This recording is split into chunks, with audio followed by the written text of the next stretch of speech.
Hey first grade, welcome to Science with Miss Nikuzi.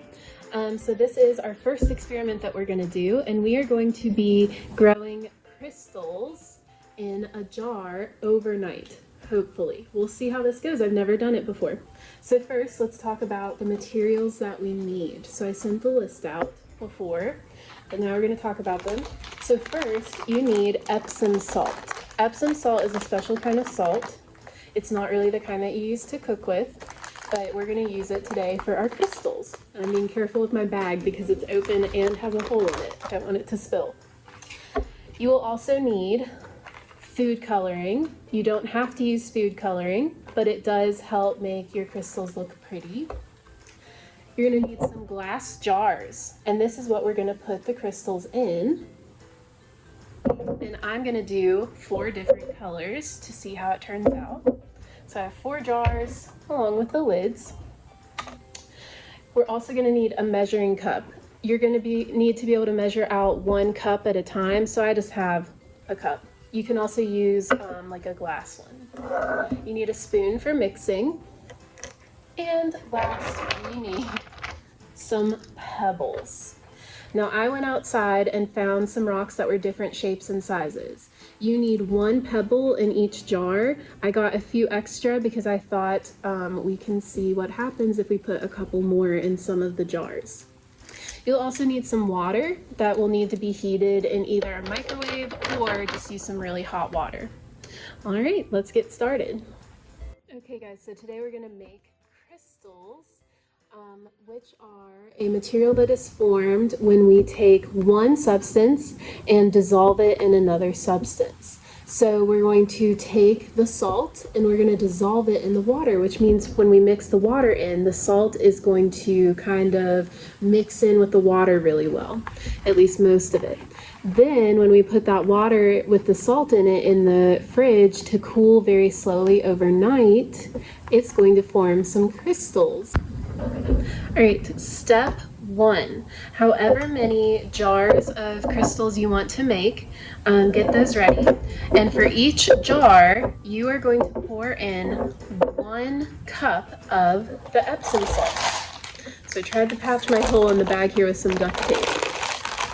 All right, so I have my measuring cup. I'm going to be very careful and try to pour this in. 1 cup.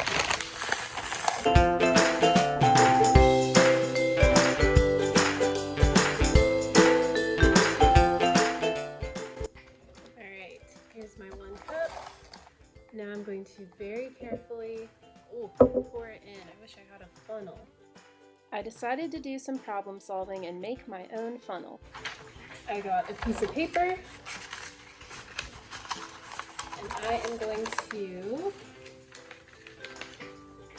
fold it up so that I can use it as a funnel. So now, when I pour the salt in here, I have a little bit of a bigger area to pour it into, and it'll still go into the jar.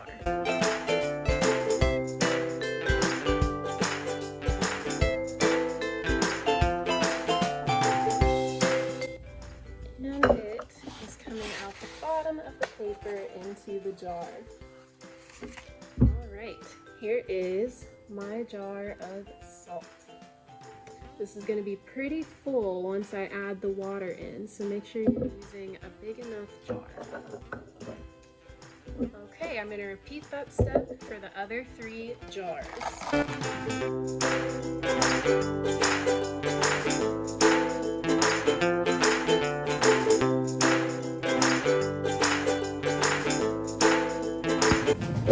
Okay guys, I have my 4 jars that each have 1 cup of Epsom salt in them.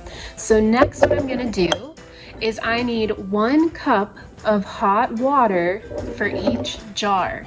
But there's something tricky here. With the water, you can either get some pretty hot water in the sink, or you want to put it in the microwave for 45 seconds. Only do 45 seconds. So what I'm gonna do is I'm going to get a cup.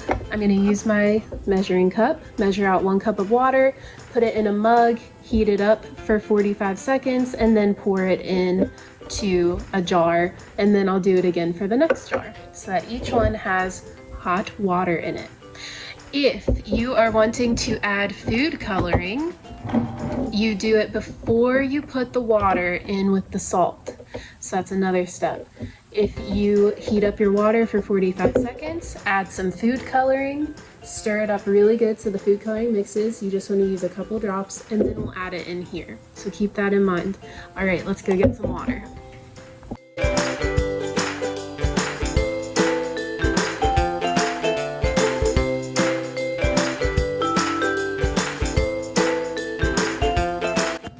Okay, I'm back with the water for one of the jars, and now I am going to mix in a couple drops of food coloring. So I have some neon colors.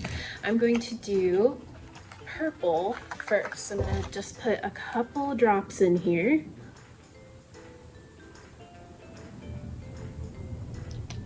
I'm going to use my spoon to mix that up.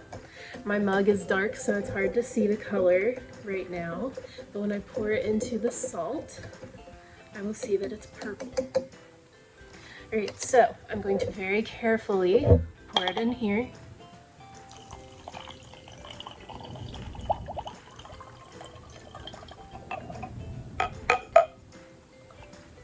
And there we have it. And now while the water is hot, I'm going to use my spoon and mix. So here's another part that's kind of tricky. You have to mix for 2 full minutes, and it can get really boring mixing for that long, but you got to keep going. So 2 minutes of stirring the salt into the water. And while you're stirring, you can kind of watch it. Mine's a little dark with the purple in there, but you can see the salt dissolving into the water.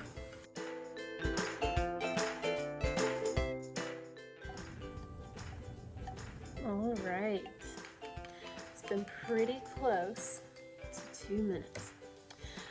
And here is my jar.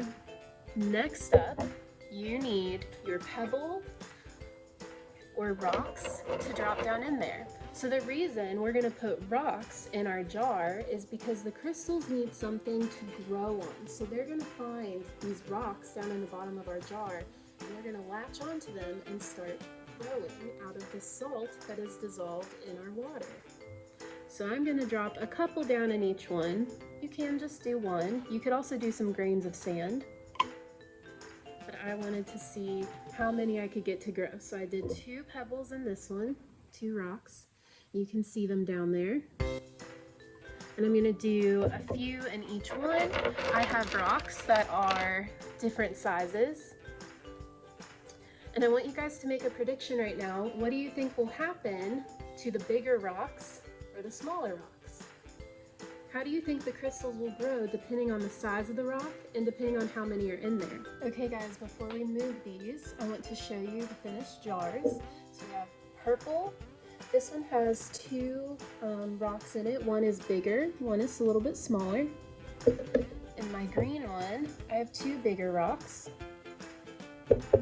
In pink, I have 2 smaller rocks, and in the blue one, I have 3 medium-sized rocks.